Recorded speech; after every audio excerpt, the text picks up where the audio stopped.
ফিরিঙ্গি বাজার চট্টগ্রামের ব্যবসা বাণিজ্যের অন্যতম গুরুত্বপূর্ণ কেন্দ্র হল ফিরিঙ্গি বাজার।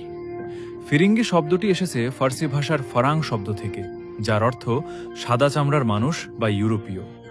ঐতিহাসিকভাবে এই এলাকায় পর্তুগিজ বণিকদের অবাধ বিচরণ ছিল।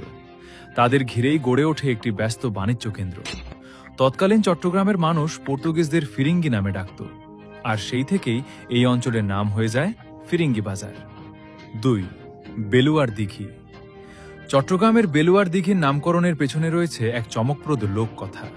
কথিত আছে, গৌড়ের সুলতান নুসরাত শাহের আমলে যমুনা নদীর তীরে বাস করতেন চাঁদ সওদাগর নামে এক ধনী ব্যবসায়ী। তার পুত্র আবির সওদাগরের স্ত্রীর নাম ছিল বেলুয়া সুন্দরী, যিনি তার অতুলনীয় সৌন্দর্যের জন্য সুপরিচিত ছিলেন। একবার চট্টগ্রামের এক সওদাগর বাণিজ্যের উদ্দেশ্যে সেখানে গিয়ে বেলুয়ার রূপে মুগ্ধ হয়ে তাকে অপহরণ করে চট্টগ্রামে নিয়ে আসেন। স্ত্রীকে ফিরে পেতে আবির সওদাগর চট্টগ্রামে এসে সেই ব্যক্তির বিরুদ্ধে লড়াই করেন। ঘটনাটি জানাজানি হলে স্থানীয়ভাবে বিচার হয়।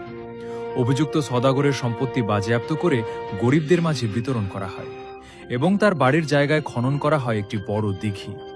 পরবর্তীতে সেই দিঘির নাম রাখা হয় বেলুয়ার দিঘি, যা আজও চট্টগ্রামের ইতিহাস ও লোককথার এক অনন্য স্মারক হয়ে রয়েছে। চট্টগ্রামের এমন আরও অজানা ইতিহাস জানতে পেজটি ফলো করতে ভুলবেন